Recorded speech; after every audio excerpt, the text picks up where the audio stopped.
السلام عليكم ورحمة الله وبركاته. وعليكم السلام ورحمة الله وبركاته. إن الحمد لله نحمده ونستعينه ونستغفره ونعوذ بالله من شرور أنفسنا وسيئات أعمالنا. من يهده الله فلا مضل له ومن يضلله فلا هادي له وأشهد أن لا إله إلا الله وحده لا شريك له وأشهد أن محمدا عبده ورسوله. أما بعد، رب اشرح لي صدري ويسر لي أمري واحلل عقدة من لساني يفقهوا قولي رب زدني علما رب زدني علما। সম্মানিত আজকের ক্লাসে উপস্থিত সুপ্রিয় ভাই সকল,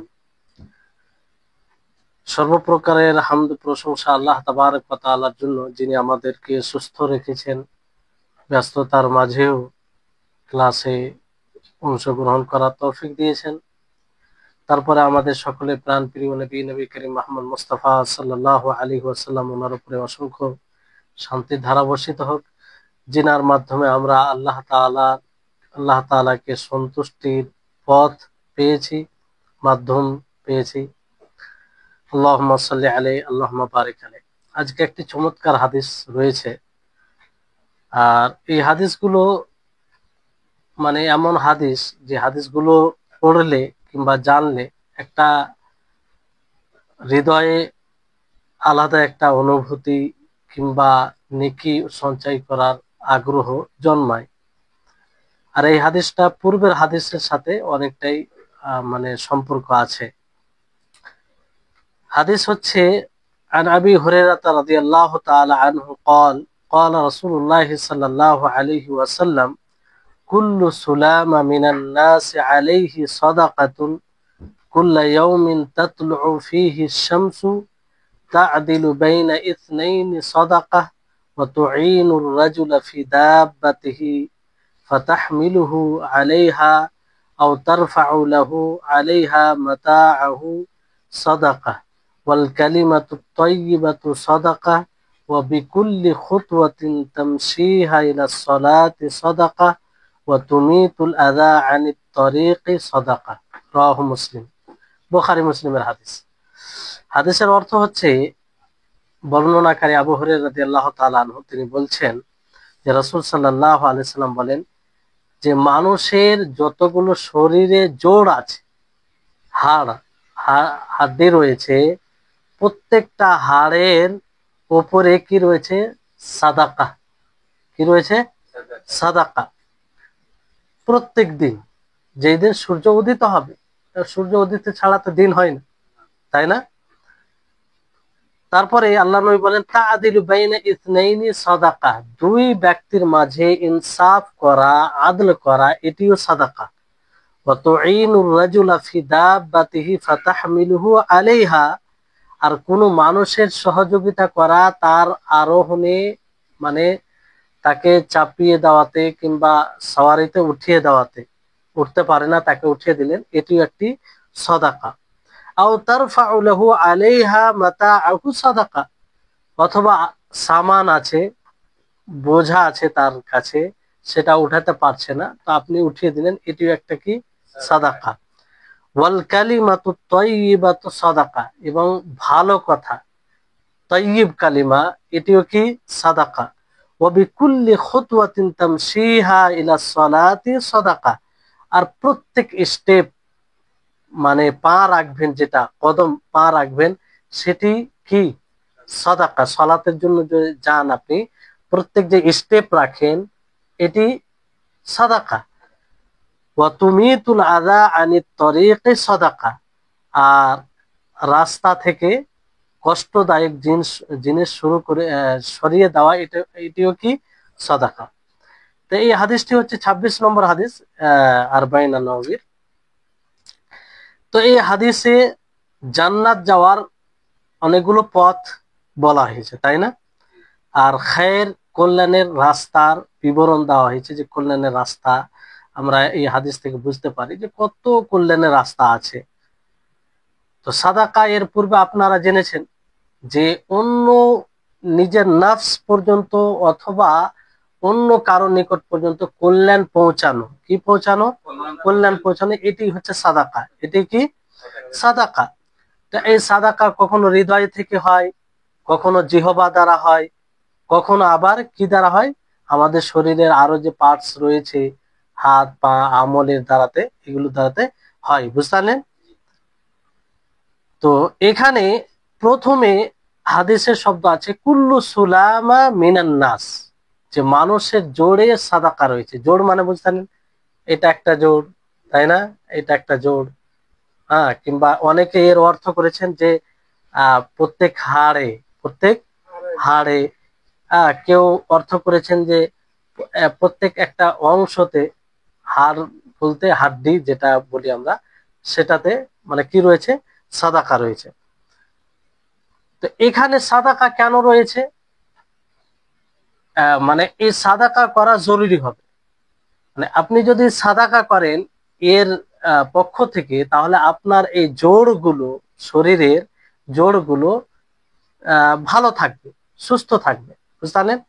একটা জোড় যদি আপনার কাজ না করে তো কত কষ্টের। যদি এই হাতটা আছে, হাতটা যদি এরকম না হয়, তাহলে বলেন কতটা কষ্টের সম্মুখীন। অনেক কাজ করতে আপনি অক্ষম হয়ে যাবেন, যদিও সবকিছু ঠিক থাকে। যদি এই হাতটা শুধু মানে করতে না পারে, এই যে আপনি ব্যাখ্যা করছেন, সোজা করছেন, তারপরে এই হাত, প্রত্যেক জায়গায় জোড় আছে। জোড় আছে মানে সেটা আলাদা আলাদা হাত। আর আর জোড়ের মধ্যে ফের পার্থক্য আছে।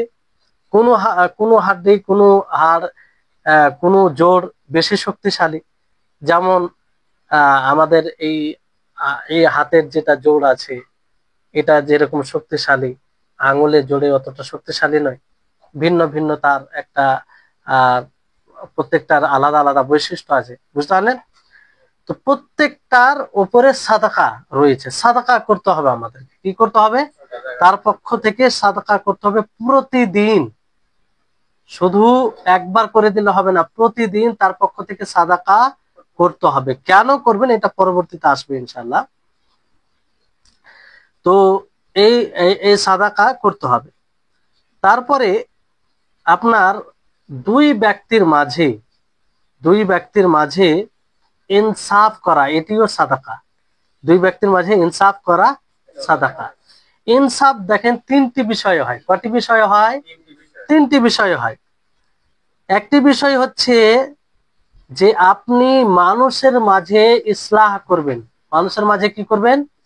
ইসলাহ করবেন, সংশোধন করবেন। ভালো করে শুনবেন, খুব গুরুত্বপূর্ণ কথা। আর এগুলো আমরা আপোষে আমল করতে পারি, আর খুব গুরুত্বপূর্ণ আমল এগুলো। আপনার দ্বারাতে হয়তো দুই ব্যক্তির শত্রুতা বন্ধুতে পরিণত হয়ে যায়, কিন্তু আমরা সমাজে এমন পরিবেশে বাস করতে গিয়ে এগুলো ভুলে যাই। অনেক সময় আমরা খুশি বোধ মনে করি, আনন্দ মনে করি যে তারা লেগে থাকুক, আমরা মজা নিব, এরকম থাকে। এটা বদ অভ্যাস। এটা মানবিক দিক দিয়েও সঠিক নয়, এবং শরীয়তের দৃষ্টিতে একদম জঘন্য বৈশিষ্ট্য। সব সময় আপনার চিন্তা এটা হবে যে আমার সামনে দুই ভাই আলাদা হয়ে আছে, না এদেরকে কিভাবে মেলানো যাবে। বুঝতে পারলেন? এই চাহিদা একজন মুমিনের থাকবে। আরেকটি হচ্ছে যে মানুষের মাঝে হুকম, আপনি ফয়সলা করতে গিয়ে ইনসাফ করবেন। বুঝতে পারলেন? ফয়সলা করতে গিয়ে ইনসাফ করবেন।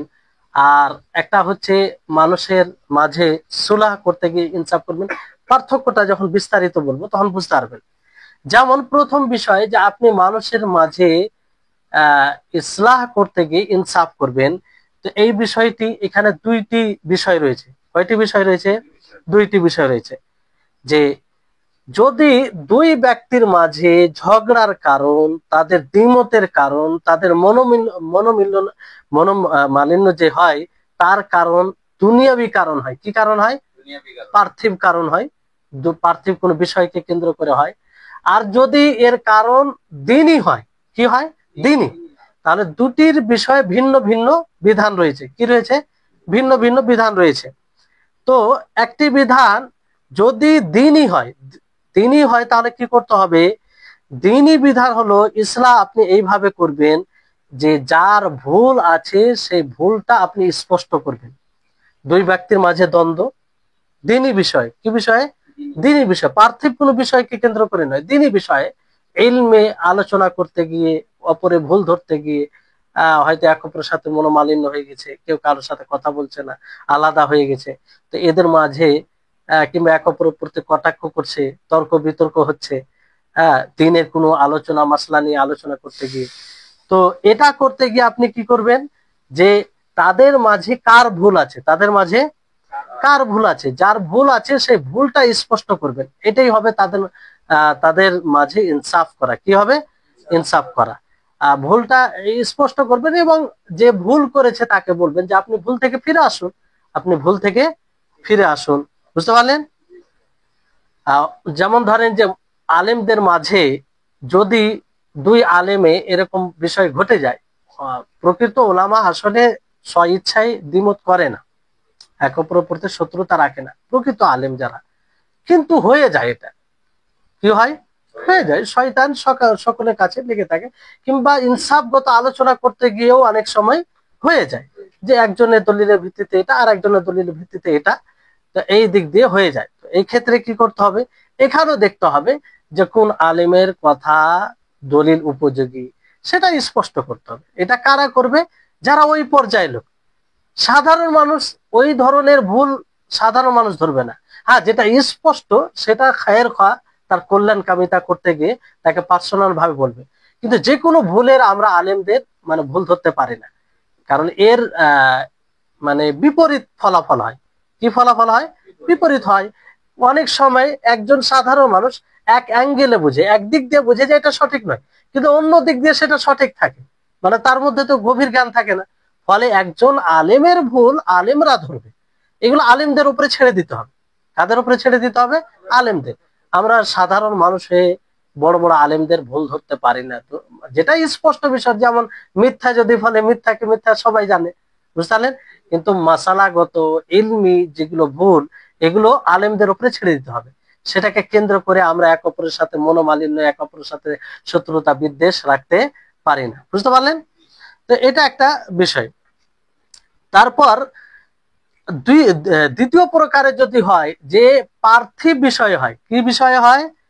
পার্থিব বিষয়ে কারো দুইজনের মধ্যে ঝগড়া হয়েছে কিংবা মনোমালিন্য হয়েছে, বুঝতে পারলেন? তো ওই সময় আপনার ইসলাহ হবে তাদের হৃদয়কে এক অপরের নিকটে করা। কি করা? নিকটে করা। যদিও মিথ্যার সাহারা নিতে হয়, যদিও আপনাকে মিথ্যা কথা বলতে হয়, কারণ এই ক্ষেত্রে মিথ্যা কথা কি বলা জায়েজ। এই ক্ষেত্রে মিথ্যা কথা বলা জায়েজ। স্ত্রীকে আপনি মিথ্যা কথা বলতে পারেন, তাকে একটু আনন্দিত করার জন্য মিথ্যা কথা বলতে পারেন। তা বলে এমন মিথ্যা যেন না হয় যে মিথ্যাতে অন্য কারো হক মারা যাবে, অন্য কারো হক মারা যাবে, এটা হারাম। আপনি এমনি তাকে আনন্দ দেওয়ার জন্য বলতে পারেন। আর আর কাকে বলতে পারেন? কোথায়? ইসলাহ করার জন্য। দুই ব্যক্তির মাঝে যখন আপনি ইসলাহ করবেন, সংশোধন করবেন, তখন আপনি মিথ্যা করতে পারেন। যেমন আপনাকে উদাহরণ দিই, যে দুই ব্যক্তির মাঝে ঝগড়া লেগেছে, ঠিক আছে? দোষ এরও হতে পারে, এরও হতে, দুই দিকেই হতে পারে। তো এবার আপনি এর নিকটে গেলেন এক ব্যক্তির, তাকে বললেন যে ভাই আপনি তার সাথে কেন কথা বলছেন না, কেন এরকম করছেন? সে তো আপনাকে অনেক ভালোবাসে, সে তো আপনার ব্যাপারে ভালোই কথা বলছিল, আমি যতদূর জানি সে তো আপনার ব্যাপারে ভালোই ধারণা রাখে, যদিও এর বিপরীত হয়, যদিও এর বিপরীত হয়। এইভাবে বলতে গেলে মানে একটু মানে হবে যে সে যদি আমার ব্যাপারে ভালো ধারণা রাখে তা আমি কেন এমনটা করছি, তাই না? তো এরকম ভাবে আমরা করতে পারি। কিংবা যে সে আপনার সাথে কথা বলতে চাইছে কিন্তু সাহস করে সে আসতে চায় না কিংবা বলতে পারে না, এরকম বিষয় মানে এইভাবে বলে আপনি একজনকে, ফের তার বিপরীতে যে আছে তার নিকটে গেলেন, তাকে বললেন এইভাবে যে ভাই আপনি ওর সাথে খামোখা কথা বলছেন না, সে তো আপনাকে অনেক ভালোবাসে, সে তো আপনার ব্যাপারে ভালোই কথা বলে, কোন সময় তো আপনার নিন্দা করতে দেখি না, যদিও মিথ্যা কথা হয়, যদিও মিথ্যা কথা। আর আসলেও হতে পারে অনেক সময় যে মানুষ দূর দূর থেকে শত্রুতা যখন হয়ে যায়, একটা কথা মনে রাখবেন, যখন অন্তর থেকে আপনি কাউকে ঘৃণা করতে লাগবেন তার সবকিছু ঘৃণিত হয়ে যায়, সবকিছু ভালো কাজও ঘৃণিত হয়ে যায়। বুঝতে পারলেন? আর যে আপনার বন্ধু হয়, যাকে আপনি ভালোবাসেন, তার মন্দ জিনিসও আপনাকে ভালো লাগবে। এটা আপনারা মানে আপনাদের অভিজ্ঞতা আছে যে যে আপনার নিকটে প্রিয় তার সবকিছু আপনাকে ভালো লাগবে, মানে আপনি ইগনোর করবেন আর পজিটিভ এতে নেবেন না, এটা করেছে মনে হয় এই বুঝতে পারেনি কিংবা ওনার উদ্দেশ্য এটা হবে।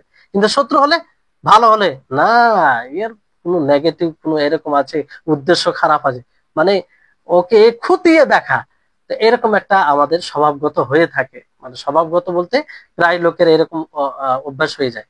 তো এইভাবে আমরা পার্থিব বিষয়ে দুই ব্যক্তির মাঝে, দুই দলের মাঝে, দুই এলাকার মাঝে, উভয় দলের মাঝে আমরা সংশোধন নিয়ে আসতে পারি, যদিও মিথ্যা সাহারা নিতে হয়। বুঝতে পারলেন? আর এটা খুব ফজিলতপূর্ণ কাজ, খুবই ফজিলতপূর্ণ কাজ, এটা মনে রাখবেন। আপনি যদি এটা করার সুযোগ পান তো এই সুযোগকে কাজে লাগাবেন, এই সুযোগকে কাজে লাগাবেন। কারণ এটা আপনি দুই ব্যক্তির মাঝে মেল করে দিলে মানে কি, শয়তানকে একদম আপনি একদম পরাস্ত করে দিলেন। কারণ শয়তান সবসময় চায় দুই ব্যক্তি মানে শত্রুতা থাকলে কত রকম মন্দ কাজ আসে, তার গীবত করা, তার ব্যাপারে শত্রুতা পোষণ করা, তাকে তার ব্যাপারে ষড়যন্ত্র করা। কিন্তু সেটাই যদি আপনি মেল করে দেন, এই সবগুলো বন্ধ হবে কি হবে না? সবগুলো বন্ধ হয়ে যাবে, খারাপ ধারণা করা, তো এগুলো বিষয় আসে। বুঝতে পারলেন? তো এটা এবার মানুষের মাঝে আরেকটি সংশোধন আসে, যেটা সুলহ করা বলি। দুই ব্যক্তি ঝগড়া করেছে, সুলহ মানে হকের বিষয়, কিসের বিষয়? অধিকার বিষয়। অধিকারে আপনি কিভাবে সংশোধন করবেন, এটা একটা বিষয় আসে। তো অধিকারে এইভাবে আপনি সংশোধন করবেন যে এখানে দুইটি বিষয় লক্ষ্য রাখতে হবে। একটা হচ্ছে যে আপনার জন্য এটা কার অধিকার, এটা স্পষ্ট হবে। কি হবে? স্পষ্ট হবে, যে দাবি করছে তার এটা অধিকার, এটা স্পষ্ট হয়ে যাবে আপনার। দ্বিতীয় বিষয় হচ্ছে যে এমন অবস্থা হতে পারে যে আপনার জন্য স্পষ্ট নাও হতে পারে, মানে দুইজন দাবি করছে, কার এটা আপনার জন্য স্পষ্ট নয়। বুঝতে পারলেন?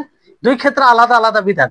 যদি আপনার জন্য স্পষ্ট না হয় যে এটা কার হক, যেমন একজন বলছে যে আমি 1000 টাকা দিয়েছি, 1000 টাকা ধার দিয়েছি, ঋণ হিসেবে দিয়েছি, আর অন্যজন বলছে দেয়নি, আর আপনার কাছে স্পষ্ট হয় না যে আসলে দিয়েছে কি দেয়নি, আসলে দিয়েছে কি দেয়নি, এটা স্পষ্ট হয় না। তো সেই সময় আপনি কি করবেন?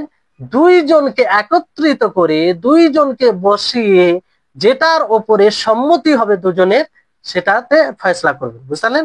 এইভাবে দুজনকে একত্রিত করবেন। যদি আপনার নিকটে স্পষ্ট না হয়, যেহেতু আপনি ইসলাহ করছেন, সংশোধন করছেন।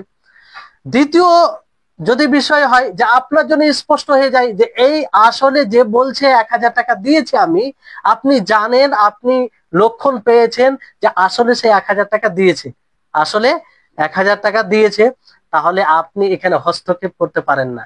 কারণ যে দিয়েছে তাকেই আপনি দেওয়ার ফয়সলা করবেন। বুঝতে পারলেন?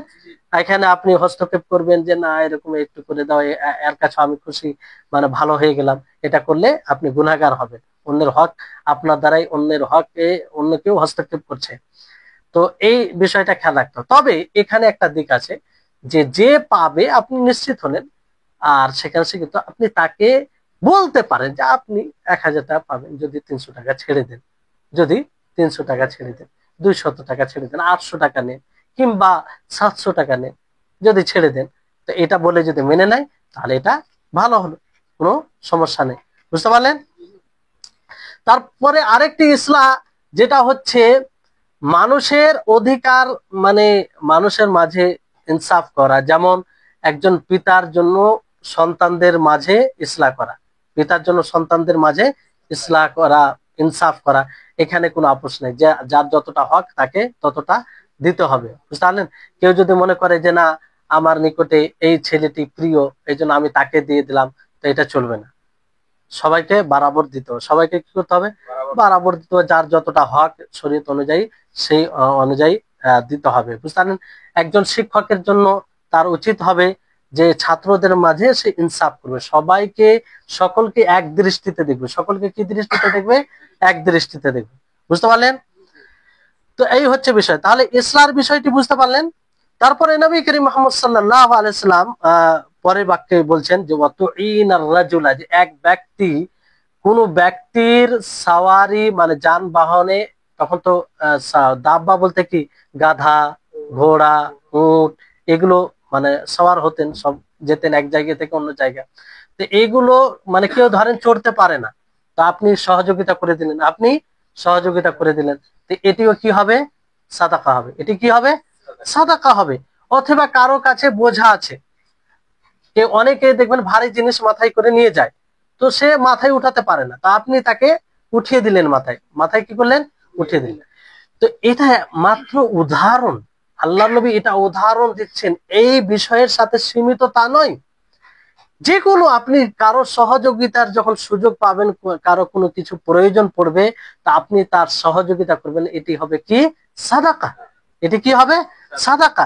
আর আপনারা জানেন যে কোনো ভাই, কোনো বান্দা যদি অন্য কোনো ভাইয়ের সহযোগিতায় থাকে, তাহলে আল্লাহ তাআলা তার সহযোগিতায় থাকে। তো এটা ফজিলতের বিষয় নয়, এটা বড় ফজিলতের বিষয়।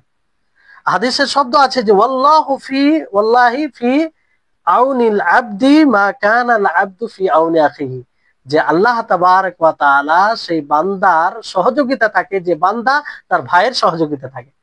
তো আমাদের আগ্রহী হতে হবে সব সময়, আমরা এই মানে আগ্রহ রাখবো এবং চেষ্টা করব যে কোনো ভাইয়ের যদি কোনো সহযোগিতার প্রয়োজন পড়ে, তো আমরা সেই সহযোগিতা থাকবো। সেটা যে কোনো আকারে হতে পারে, আর্থিক দিক দিয়ে হতে পারে, তার সাথে কথা বলার দিক দিয়ে হতে পারে, তাকে সঙ্গ দিক দিয়ে তার সমর্থন করে হতে পারে, যে কোনো ভাবে এটা প্রয়োজন পড়তে পারে, বুঝতে পারলেন? তো এটি একটি বিষয়। তারপরে নবী করিম মুহাম্মদ সাল্লাল্লাহু আলাইহি সাল্লাম কি বলেন যে ওয়াল কালিমাতু তাইয়্যিবাতু সাদাকা, যে ভালো কথা এটিও সাদাকা। আপনি ভালো কথা বলবেন, দেখেন এগুলো আমরা ভাবি না, অনেক সময় আমরা বলি মিষ্টি কথা বলি, ভালো কথা বলি, কিন্তু আমাদের ব্রেনে উপস্থিত থাকে না এইসব নিয়ত, বুঝতে পারলেন? তো আপনি ভালো কথা বললেন, এই ভালো কথা বলাও সাদাকা। আপনি আইলেন, সাক্ষাৎ হলো, ভাই কেমন আছেন, হাসি মুখে আপনি বললেন, হাসি মুখে যে কথা বললেন এটাও সাদাকা। ইসলামের এগুলো সৌন্দর্য, আপনার কোনো আমল বিনষ্ট নাই। আপনি যে হাসি মুখে সাক্ষাৎ করলেন এটিও সাদাকা। আপনি বললেন ভাই কেমন আছে, আপনি দোয়া দিলেন, আল্লাহ আপনাকে ভালো রাখুন, আল্লাহ আপনার বিপদকে দূর করুন, তো এটা কি সাদাকা। যতটা কথা বললেন সব সাদাকা, সব কি সাদাকা। তো আমরা চাইবো, এই জন্য আমরা সৌদি আরবে দেখেছি তাদের একটা এত অভ্যাস ভালো, আল্লাহ তাদের জীবনে আরো বারাকাত দান করুন, মানে এগুলো বৈশিষ্ট্য মানে প্রভাবিত, মানে প্রভাব সৃষ্টি করে। দেখা সাক্ষাৎ হলে আগে এক থেকে 1.5 মিনিট দোয়া দিবে আপনাকে, হ্যাঁ হাইয়াক আল্লাহ, হ্যাঁ আল্লাহ আপনাকে ভালো রাখুক, আল্লাহ আপনাকে বিপদ থেকে দূর করুক, আল্লাহ আপনার সন্তানদেরকে ভালো রাখুক, আল্লাহ আপনার পরিবারকে ভালো রাখুক, আল্লাহ আপনাকে জান্নাতে প্রবেশ, এইভাবে তারা দোয়া দেয়, অটোমেটিক তাদের মানে মুখ থেকে বের হয়। আর আমাদের মানে তাকাল্লুফ করতে হয়, দোয়া দিতে গেলে আগে ভাবতে হয়, কিংবা আমরা লজ্জা করি, পরিবেশ নাই। হ্যাঁ হাদাক আল্লাহ, আল্লাহ তারা দোয়া দেয় যে আল্লাহ তাআলা আপনাকে হেদায়েত দিক। আমাদের এখানে এই পরিবেশ যদি কাউকে এইভাবে দোয়া দিই যে আপনাকে হেদায়েত দিক, তো ভাববে যে আমি হেদায়েতের পথে নেই নাকি, এই হচ্ছে অজ্ঞতা, ভাববে যে আমি হেদায়েতের পথে নেই, আমার জন্য এরকম একটা ঘটনা ঘটেছে। আমরা যে মাদ্রাসায় ছিলাম ভারতে, একটা বড় প্রতিষ্ঠান, তো একজন শিক্ষক, খুব প্রিয় শিক্ষক, ছাত্রকে উদ্দেশ্য করে বলছেন যে, নাম ধরে বলে বলছে যে হাদাক আল্লাহ, আল্লাহ তোমাকে হেদায়েত দান করুন। বলছে শেখ আমি কি হেদায়েতের পথে নেই? তো এই হচ্ছে বিষয়। তো হেদায়েতের শেষ নাই, আমরা যে যতটুকু হেদায়েতের পথে আছি, আল্লাহ বলছি মানে আরো হেদায়েতের প্রয়োজন আছে। এই জন্য আমরা বারবার আল্লাহর কাছে দোয়া করি যে আল্লাহ তুমি সিরাতে মুস্তাকিমে পরিচালিত করে, ইহদিনাস সিরাত। হেদায়েত চাই কি চাই না বারবার, এই জন্য আল্লাহ নবী বারবার চাইতেন। আল্লাহ নবীর চাইতে কেউ বেশি হেদায়েতের পথে ছিলেন। তারপর আল্লাহ নবী বলতেন আল্লাহুম্মা ইন্নী আসআলুকাল হুদা ওয়াত তুকা ওয়াল আফাফা ওয়াল গানিয়্যা ওয়াল হাফিয়্যা, যে হেদায়েত চাইতেন আল্লাহ নবী, তারপরে তাকওয়া চাইতেন আল্লাহর কাছে। তো এই হচ্ছে বিষয়। তো এইভাবে আমরা মানুষকে সুন্দর কথা বলে সাদাকা মানে নেকি অর্জন করতে পারি। ফোন করছেন বাড়িতে, কোনো প্রয়োজন নেই, তারপরে বাবা মায়ের সাথে কথা বললেন, দুটা কথা বললে দোয়া দিলেন, তাদেরকে কথা বলে আনন্দিত করলেন, এটি সাদাকা। কি সাদাকা? বাবা মায়ের প্রতি ইহসানের একটি অন্তর্ভুক্ত।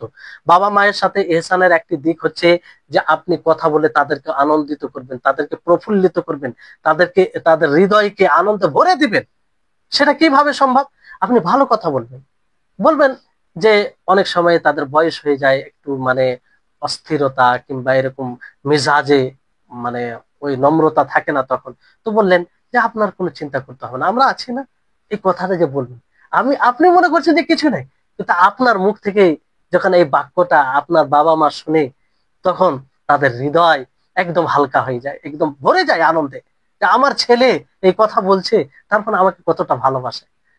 অথচ না বললে আপনি তা ভালোবাসেন, কিন্তু এই যে আপনি খুশি করলেন, তো এটা সাদাকা, তার উপরে আপনি ইহসান করলেন, ইহসানের এটা অন্তর্ভুক্ত, বুঝতে পারলেন?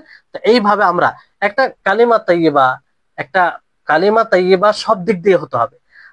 মানে আসলে যে কথাটা বলবেন সে কথাটাই যেন কি হয়, তাইয়্যিব হয়, পবিত্র হয়। বুঝতে পারলেন? যেমন আসলে কথাটা সুবহানাল্লাহ, আলহামদুলিল্লাহ, আল্লাহু আকবার, এগুলো জিকির আজকার করা, কোরআন তেলাওয়াত করা, এগুলো কি, এগুলো একদম আসলে মানে তাইয়্যিব, আসলে তাইয়্যিব, পবিত্র। এর দ্বারা আল্লাহ তাআলা নৈকট্য লাভ হয়। আর একটা হচ্ছে যে আপনার উদ্দেশ্য যেন ভালো হয়। কি ভালো হয়? উদ্দেশ্য ভালো হয়। যেমন আপনি বললেন এখানে 10 জন বসে আছেন কিংবা 15 জন বসে আছেন, একজনকে কেন্দ্র করে বলেন জায়েদ তুমি অমুক কাজটা করো, অথচ ভালো কাজটা আপনি বলছেন, কিন্তু আপনার বডি ল্যাঙ্গুয়েজ আপনি সেটা দ্বারা তাকে নিয়ে মজাক করছেন। কি করছেন? মজাক করছেন, উপহাস করছেন। তাহলে উদ্দেশ্য ভালো হতে হবে। মানে কালিমা তাইয়্যিবা কখন হবে? যখন যে কথাটা বলবেন কথাটা ভালো হবে, তার সাথে সাথে কথাটার উদ্দেশ্য ভালো হবে। যেমন কেউ যদি জিকির করে আল্লাহ আল্লাহ আল্লাহ, এভাবে করে কি করে না, আমাদের সমাজে এক প্রকার লোক আছে না, যে শরীর হেলিয়ে মানে ডান্স করে জিকির করে, হ্যাঁ, যেমন ইল্লাল্লাহ ইল্লাল্লাহ ইল্লাল্লাহ, হ্যাঁ, কেউ আল্লাহ আল্লাহ আল্লাহ, এগুলো সব বিদআতি পদ্ধতি। তো কেউ যদি শুধু আল্লাহ আল্লাহ করে জিকির করে, এটা কালিমা তাইয়্যিবা হবে? হবে না। কালিমা তাইয়্যিবা তখনই হবে যখন সুন্নাত অনুযায়ী পড়বেন, শরীয়ত সম্মত আপনি জিকির করবেন, শরীয়ত সম্মত মানে বাচন হবে আপনার, যদিও সেটা ইবাদত হয় তো শরীয়ত সম্মত হবে, তাহলে এটা কালিমা তাইয়্যিবার অন্তর্ভুক্ত হবে। বুঝতে পারলেন? এই কথাটা এই জন্য বলছি যে অনেকেই ভাবে যে আল্লাহ বললেই এটা ভালো। আল্লাহ বললেই ভালো হয় না, উদ্দেশ্য পদ্ধতি সব রকম ভালো হবে। কারণ অনেক আছে আল্লাহ আল্লাহ বলে মুখের ফেনা উঠিয়ে দেয়, আল্লাহ আল্লাহ বলে বেহুশ হয়ে যায়, দীর্ঘদিন ধরে আল্লাহ আল্লাহ বলতে থাকে, অথচ এই শুধু আল্লাহ বলে কোনো জিকির নেই, শুধু আল্লাহ বলে কোনো জিকির নেই। এটা কোন ধরনের? কেউ যদি শুধু বলে রহমান রহমান রহমান রহমান রহমান, এটা কোন কথা হলো? আপনি বলেন ইয়া রহমান, হে পরম দয়ালু, তুমি আমার উপরে রহম করো, এটাই হলো ইবাদত। শুধু শুধু রহমান রহমান রহমান রহমান বলে এরকম কোন জিকির প্রমাণিত নেই। তো এই সমাজকে সচেতন করতে হবে। তারপরে আপনার আহ তাহলে শব্দ, উদ্দেশ্য, এগুলো সবকিছু হবে। আল্লাহ তাবারক ওয়া তাআলা কোরআনে একাধিক জায়গায় এই ভালো কথা বলার উপদেশ দিয়েছেন। আল্লাহ তাআলা বলেন ওয়াকুলু লিন-নাসি হুসনা, মানুষকে তোমরা ভালো কথা বলো, মানুষকে ভালো কথা বলো। দেখেন, আমরা যদি একটু সচেতন হই, তা আমরা পদে পদে মুহূর্তে মুহূর্তে নেকি সঞ্চয় করতে পারি। শুধু সচেতনের দরকার আছে। আমরা যে কথাটি বলবো সেই কথার ব্যাপারে একটু ভেবে নেবো যে কথাটা কেমন, হ্যাঁ, আর ভালো কথা বলার চেষ্টা করবো, সেই কথা দ্বারা যেন অন্য কেউ কষ্ট না পায়। বুঝতে পারলেন? তারপরে দেখুন, আপনাদেরকে খুশি আনন্দ করার একটি বাক্য, আনন্দের একটি মানে বাক্য যে আমল করছি। আল্লাহ নবী বলেন ওয়াবিকুল্লি খুতওয়াতিন তাখতুহা ইলা সলাতি সাদাকা। আপনি যে নামাজের জন্য বের হন, প্রত্যেকটা পা রাখেন, স্টেপ রাখেন, এটা কি সাদাকা? এটা কি সাদাকা? একটু ভাবুন তো, যে আপনি মসজিদ যান, এটা যদি আমার আপনার মধ্যে উপস্থিত থাকে, তাহলে কি একটা আনন্দ লাগবে না? মসজিদ যেতে যেতে আমি যাচ্ছি, পা ফেলছি, মানে কি আমার নেকি হচ্ছে, সাদাকা। কি হচ্ছে? সাদাকা হচ্ছে। তো আপনার যতদূর মসজিদ থাকবে ততদূর আপনি যতটা স্টেপ রাখবেন ততটা আপনি সাদাকা করবেন, ততটা কি করবেন? সাদাকা করবেন। আর প্রত্যেক সাদাকা বলতে কত নেকি আছে? 10 নেকি আছে। কত? হ্যাঁ, 10 নেকি যদি দেখা যায়। তো এর আরো ফজিলত আছে, দেখেন। এই জন্য আরো যেগুলো হাদিস আছে এই ব্যাপারে, সমস্ত হাদিসকে একত্রিত করে যেটা বোঝা যায় যে একজন ব্যক্তি যখন নামাজের উদ্দেশ্যে বের হয়, তার প্রত্যেকটা স্টেপে 10 মানে 10 নেকি পায়। কি পায়? 10 নেকি লেখা হয়, সেটা সাদাকা হয়, 10 নেকি লেখা হয়। 10টি গুনাহ তার নিশ্চিহ্ন করা হয়, 10টি গুনাহ কি করা হয়? নিশ্চিহ্ন করা হয়, মাফ করে দেওয়া হয়। আর তার মর্যাদা সমুন্নত করা হয়, মর্যাদা কি করা হয়? সমুন্নত করা হয়। তো এটা হচ্ছে লাভ প্রত্যেক স্টেপে। মানে এমনটা নয় যে আপনি ডান পা ফেলবেন তার একটা, বাম পা ফেলবেন তার একটা, জানেন? তো এই ক্ষেত্রে কি কি আপনি এটা করতে পারেন যে প্রত্যেক স্টেপে তো নেকি আছে, সাদাকা আছে, তো আমি এই মসজিদে না গিয়ে একদম চলে যাই ওই মার্কাজ, মানে ওই ইসলামিক মিশনে যে মসজিদ আছে সেখানে চলে যেতাম, বেশি স্টেপ হবে। তাহলে এটা করা যাবে? এটা করা যাবে না। কারণ এটা যদি প্রশংসনীয় হতো তো সাহাবায়ে কেরাম আগে করতেন, তাই না? তিনারা বেশি অগ্রগামী ছিলেন, এই জন্য তিনারা এটা করেনি। তবে আপনার বাড়ি যদি মসজিদ থেকে দূর হয়ে যায়, তো এটাকে স্মরণ করে আপনি সৌভাগ্যবান ভাবতে পারেন যে আমার স্বাভাবিক মসজিদে সালাত পড়তে গিয়ে অন্যদের তুলনায় বেশি নেকি অর্জন করছি, অন্যদের তুলনায় বেশি। এটা আপনার মানে অবস্থা অনুযায়ী, কিন্তু ওটাকে কেন্দ্র করে আপনি দূর যাবেন, এটা ঠিক নয়। কেউ যদি মনে করে যে না আমি পা গুলো ছোট ছোট রাখবো, হ্যাঁ, মানে যেটা রাখি স্বাভাবিক তার তুলনায় অর্ধেক করে দেবো, তাহলে ডবল হয়ে যাবে। কি হবে? ডবল হয়ে যাবে। আস্তে আস্তে আস্তে এটা করা যাবে? করা যাবে না। এগুলো দেখেন বুঝাচ্ছে, এই কারণে আপনারা বোঝার চেষ্টা করবেন। এখানে মানে তারবিয়া আছে, শিক্ষা আছে, ইবাদত কতটা সূক্ষ্ম বিষয়। দেখেন আপনি যদি আবেগ দিয়ে ভাবেন, যুক্তি দিয়ে, এটা কি অসুবিধা, সাদাকা তো, আমি ছোট ছোট পা রাখলাম, এটা আবেগ বলে, আমাদের যুক্তি বলে। কিন্তু একটু ভেবে দেখুন যে শরীয়ত যদি এটা প্রশংসনীয় হতো, তাহলে সাহাবায়ে কেরাম আমল করতেন, কোন সাহাবী আমল করতেন, কিংবা আল্লাহ নবী যখন এই হাদিসটি বললেন তখন তো এটা বলতেন যে দেখো প্রত্যেকটা স্টেপ পা সাদাকা, তো তোমরা পা গুলো একটু ছোট ছোট রাখবে। কি রাখবে? ছোট ছোট রাখবে। তো আল্লাহ নবী এটা বলতেন না যদি কল্যাণকর হতো? অবশ্যই বলতেন। তিনি বলেননি, তার মানে কি ওটা মাতলুব নয়, ওটা উদ্দেশ্য নয়, বরং আপনি স্বাভাবিক নিয়ম না ওই উদ্দেশ্যে আপনি ছোট করবেন না বড় করবেন, যেমন আপনি হাতের ওইভাবে। বুঝতে পারলেন? তাহলে এই হচ্ছে বিষয়। তারপরে এখানে কিছু তারপরে আরেকটি বাক্য রয়েছে, যেটি শেষ বাক্য হাদিসের। আল্লাহ নবী বলেন যে ওয়াতুমিতুল আযা আনিত তারিক সাদাকা, যে রাস্তা থেকে কষ্টদায়ক জিনিস সরিয়ে দেওয়া এটিও সাদাকা, এটিও সাদাকা।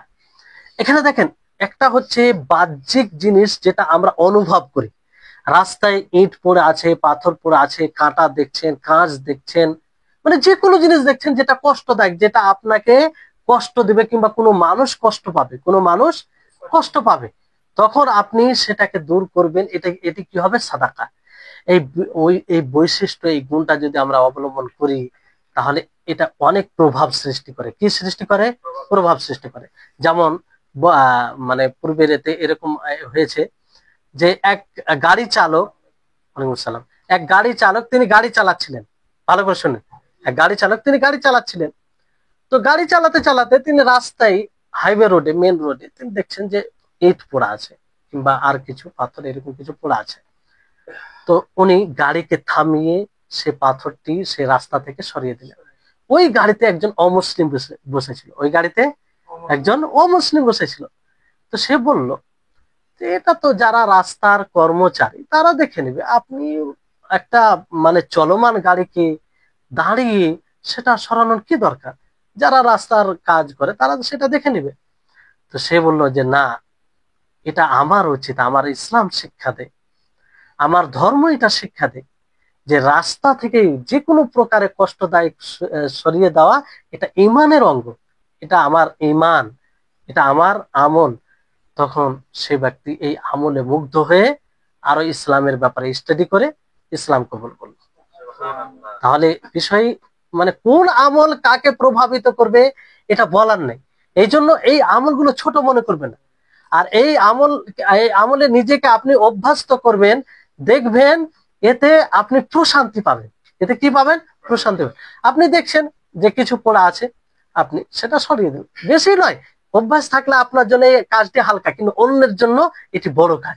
অন্যের জন্য কি হবে? বড়। সে ভাববে যে লোকটি কত শৃঙ্খলা বজায় রাখে, কত ভালো, যে রাস্তা থেকে কষ্টদায়ক, ওনার তো কোনো কষ্ট হতো না, উনি তো চলে যেতেন, তারপরে তিনি সরিয়ে দিলেন। বুঝলেন? যে কোনো কষ্টের হবে, যে কোনো কষ্টের, তো এটা সরিয়ে দেওয়া, এটা তো অনুভব যেগুলো করি এটার ব্যাপার। বাকি আভ্যন্তরীণ জিনিস যদি আপনি দূরে সরান, যেমন রাস্তায় কেউ বেদাত করছে, কি করছে? বেদাত করছে, কেউ শরীয়ত বিরোধী কাজ করছে, তা আপনি তাকে সুন্দর উপদেশ দিয়ে নাসিহা করে এটা দূর করলেন, তো এটাও এর অন্তর্ভুক্ত হবে। এটাও কি হবে? রাস্তার ধারে অশ্লীল কোনো ছবি টাঙা আছে, আপনি জানেন সেটা সরিয়ে দিলে কোনো অসুবিধা নেই, মানে বড় ফাসাদ এগুলো কিছু নেই, তাহলে আপনি সেটাকে সরিয়ে দিলেন, এটাও এর অন্তর। কারণ এর দ্বারা কষ্ট পাবে কি পাবে না? একজন মমিন গুনাহ করতে বাধ্য হবে কি হবে না? হতে পারে, দেখার পরে আবার দৃষ্টি দিতে পারে, কারণ মমিন হলে সে তো মানুষ, তাই না? ভুল করবে, তো এটা সরিয়ে দিলে মানে তাকে গুনাহ থেকে মুক্ত করলে, তাকে গুনাহ থেকে মুক্ত করলেন। তো এই ধরনের ফিতনা ফাসাদ যে কোনো জিনিস দূর করা মানে এটা একটা মানে সাদাকা করা হলো, বুঝতে পারলেন। আর এই আমলের ফজিলতের ব্যাপারে হাদিসে যেমন অন্য হাদিসে এসেছে যে একজন ব্যক্তি রাস্তায় চলতে গিয়ে এরকম কষ্টদায়ক জিনিস সরিয়ে দেয় যেমন কাঁটা, তাহলে সে মূলত আল্লাহ তাআলার শুকরিয়া আদায় করে, ফলে আল্লাহ তাআলা তাকে কি করবেন, ক্ষমা করবেন। তাহলে এটা ক্ষমার একটি অন্যতম কারণ। আপনি যদি আল্লাহর কাছে ক্ষমা চান তাহলে এগুলো কাজ করবেন। রাস্তাতে যে কোনো কষ্টদায়ক জিনিস দেখলে সরিয়ে দেবেন, কি করবেন, সরিয়ে দেবেন। তারপরে জান্নাতে যাওয়ারও একটি অন্যতম কারণ, জান্নাতে যাওয়ার একটি অন্যতম কারণ। যেমন হাদিসে আছে যে যে ব্যক্তি রাস্তা দিয়ে মানে এমন জায়গা থেকে অতিক্রম করলো সেখানে কাঁটা দেখলো, কাঁটা যে কাঁটা পায়ে মানে পায়ে আঘাত করে এগুলো, তো এতে কি হবে, আল্লাহ তাআলা তাকে জান্নাতে প্রবেশ করবে, হাদিসের শব্দ, বুঝতে পারলেন। তারপরে এইভাবে আরো রয়েছে। তো এই হচ্ছে হাদিস, দেখেন এইগুলো হাদিস, চমৎকার হাদিস। আর আমরা এগুলো যদি মনে রাখি তো অনেক আমল করতে সহজ হবে, আর আমরা মুহূর্তে মুহূর্তে নেকি সঞ্চয় করতে পারি, নেকি সঞ্চয় করতে পারি। এবার কিছু কথা এই হাদিসকে লক্ষ্য রেখে বলবো, দিয়ে আজকের ক্লাস শেষ হবে ইনশাআল্লাহ। যে দেখেন, প্রথমে যে আপনারা বিষয়টি করলেন যে প্রত্যেক জোড়ে কি রয়েছে, সাদাকা রয়েছে। এখানে হাদিসের শব্দ অনুযায়ী এটা ওয়াজিব, মানে আপনাকে সাদাকা করা কি জরুরি, সাদকা করা কি জরুরি প্রত্যেক জোড়ের পক্ষ থেকে, বুঝলেন। মিফসাল মানে এটা একটা জোড়, এটা একটা জোড়, এটা একটা জোড়, এটা একটা জোড়, এটার উপরে সাদকা করা কেন জরুরি, সাদকা করা কেন জরুরি? তো এই জন্য, কারণ এটা যদি সঠিক থাকে, আপনার কয়টি জোড় আছে শরীরে, 360, 360, 360টি কি রয়েছে, জয়েন্ট, জোড়, বুঝতে পারলেন। তো এটা যদি কোনো একটা যদি দুর্বল হয়ে যায়, আপনি কতটা কষ্টের সম্মুখীন হন। তো আপনার সহি সালামত আছে, তা আপনি তার পক্ষ থেকে শুকরিয়া আদায় করবেন আল্লাহ তাআলা। তো এটা আল্লাহ তাআলার শুকরিয়া আদায়, এটা আল্লাহ তাআলার শুকরিয়া আদায়। তো এই জন্য আপনার শুকরিয়া আদায় করা এটা জরুরি হয়ে যাবে, বুঝতে পারলেন। মানে আপনি সাদাকা কোন কালেমা পড়ে কিংবা আর কিছু করে। আর এই ব্যাপারে হাদিসে এসেছে যে এটা আপনি সলাতুল জোহা যেটাকে বলা হয়, ইশরাকের নামাজ, হ্যাঁ, ওই 2 রাকাত যদি পড়েন তাহলে এই 360 জোড়ের পক্ষ থেকে কি আদায় হবে, সাদাকা। তাহলে একটা ইবাদতই আপনার সাদাকা হয়ে যাবে। তাহলে আপনাদের জন্য সুবর্ণ সুযোগ, ফজরের পর কোরআন তেলাওয়াত করে সালাতটা পড়ে এলেন, তাহলে প্রত্যেক দিন আপনার ওই 360টি যে জোড় রয়েছে, জয়েন রয়েছে, তার পক্ষ থেকে কি হয়ে যাবে, সাদাকা হয়ে যাবে। শুকরিয়া, আল্লাহ তাআলার শুকরিয়া আদায় হবে। তো এটা একটা মাধ্যম। আর 2 এটা সময় কখন, যে সূর্য ওঠার 15 মিনিট পরে, সূর্য ওঠার 15 মিনিট পরে, বুঝতে পারলেন। 2 রাকাত, কমসে কম 2 রাকাত, আপনি 4 রাকাত, 6 রাকাত, 8 রাকাত যত বেশি পারেন পড়তে পারেন, পেশের কোনো নাই, বাধা নেই। কমসে কম 2 রাকাত হওয়া চাই, কমসে কম 2 রাকাত হওয়া চাই, বুঝতে পারলেন। তাহলে এই হচ্ছে বিষয়। তারপরে একটি বিষয় এখানে যেটা আমাদেরকে লক্ষ্য রাখতে হবে, যে ধরেন এখানে আল্লাহ নবী উদাহরণ দিয়ে বলেছেন যে কাউকে তার সাওয়ারিতে মানে চড়িয়ে দিতে গিয়ে সহযোগিতা করা, কিংবা কারো সামান উঠিয়ে দেওয়া। এর মধ্যে এটা অন্তর্ভুক্ত, আপনি রাস্তা দিয়ে যাচ্ছেন, আপনার কাছে বাইক আছে কিংবা কোনো যানবাহন আছে, কোনো ব্যক্তি আপনাকে বলছে যে আমাকে অমুক জায়গায় পৌঁছে দেন, তাহলে তাকে পৌঁছে দেবেন, এটাও এর অন্তর্ভুক্ত হবে, বুঝতে, এটা মাত্র উদাহরণ, এই জন্য আপনাদেরকে প্রথমে বলেছি। কিন্তু এখানে বিষয় যে যদি আপনার কাছে কেউ এরকম সহযোগিতা চায়, তাহলে কি তার সহযোগিতা করা জরুরি, না এটা মুস্তাহাব, না এটা করলেও হবে না করলে হবে। এখানে বিস্তারিত আছে। যদি সেই ব্যক্তি এরকম অবস্থায় থাকে যে আপনি যদি তার সহযোগিতা না করেন তাহলে সে কিন্তু ধ্বংস হয়ে যাবে, কিংবা তার বড় সড়ো ক্ষতি হবে। যেমন ধরেন রাত্রে আপনি যানবাহনে যাচ্ছেন, 2-3 জন আছেন আপনারা, রাত্রে কেউ আসা যাওয়া করে না, আর আপনি জানেন যে রাস্তায় ছিনতাইকারী, ডাকাত কিংবা আর কিছু ভয়, কিংবা আর কেউ হামলা আক্রমণ করতে পারে, এরকম আশঙ্কা আছে। আর আপনি তার ব্যাপারে নিরাপত্তা, মানে আপনি ভাবছেন তাকে যদি আমরা নিয়ে নিই তাহলে এতে সে ক্ষতি করতে পারবেন, তো ওই অবস্থা আপনার উপরে জরুরি হয়ে যাবে, ওই অবস্থা কি হবে, জরুরি হয়ে যাবে। আর যদি আপনি তাকে নিয়ে নিরাপত্তা মনে না করেন, যে না একে উঠালাম, হতে পারে এর কোনো ষড়যন্ত্র আছে, প্ল্যানিং করে হয়তো আমাদেরকে ফাঁসিয়ে দিতে পারে। যদি এরকমটা থাকে তো আপনার জন্য জরুরি নয়, আপনি নিজেকে রক্ষা করে সেখান থেকে পার হয়ে যাবেন। কারণ হাদিসের শব্দ আছে লা যারারা ওয়ালা যিরা, যে আপনি না নিজে ক্ষতিগ্রস্ত হবেন না অপরকে ক্ষতিগ্রস্ত করবেন। বুঝতে পারলেন? তাহলে এই হচ্ছে বিষয়। তাহলে আমরা সর্বোপরি চেষ্টা করব এসব আমল দ্বারা আল্লাহ তাআলার নৈকট্য লাভ করার। কোনো আমলকে আমরা ছোট মনে করবো না। দেখেন যেগুলো আমলকে আমরা ছোট মনে করি সেগুলোর উল্লেখ করে আল্লাহ নবী বিশেষভাবে বলছেন যে এটি সাদাকা, রাস্তা থেকে কষ্টদায়ক জিনিস সরিয়ে দেওয়া সাদাকা। আল্লাহ নবী বিশেষভাবে বললেন, তার মানে কি গুরুত্ব আরোপ করছেন তিনি, মানুষকে বলছে যে এই আমলগুলো ছোট নয়, বরং এটাই তোমার জান্নাতে যাওয়ার কারণ হতে পারে, যেটা হাদিসে রয়েছে। তো আল্লাহ তাবারক ওয়া তাআলার কাছে দোয়া করবো, আল্লাহ নিকটে আমরা সকলে, আল্লাহ যেন আমাদের সকলকে এই ছোট ছোট আমল দ্বারা যে সাদাকার একটা পদ্ধতি রয়েছে সেগুলো আমল করতে পারি, মানুষকে মিষ্টি কথা বলতে পারি, মানুষকে ভালো কথা বলতে পারি, আর সর্বোপরি প্রথমে যে বলেছি যে ইসলাহ সংশোধন করতে পারি। আমাদের মাঝে যদি দুই ব্যক্তির মাঝে মনোমালিন্য হয়ে যায়, ঝগড়া লেগে যায়, কিংবা আর কিছু বিষয় নিয়ে দ্বন্দ্ব লেগে যায় অধিকার নিয়ে, তো যে পদ্ধতিগুলো আপনাদেরকে বলা হলো সেই অনুযায়ী আমরা সংশোধন করার প্রতি আগ্রহী হব, প্রবল আগ্রহী হব। এর জন্য যদি নিজের কিছু ক্ষতি হয় সেই ক্ষতি আমরা বরদাস্ত করার চেষ্টা করব, কারণ এটা বড় ফজিলতপূর্ণ বিষয়, যেটা সূরা হুজুরাতের তাফসিরে আপনাদেরকে যথাযথ বলেছিলাম। যাই হোক, আল্লাহ তাআলা আমাদের সকলকে যেন তৌফিক দান করেন। ওয়া আখিরু দাওয়ানা আনিল হামদুলিল্লাহি রাব্বিল আলামিন। আসসালামু আলাইকুম ওয়া রাহমাতুল্লাহি ওয়া বারাকাতুহু।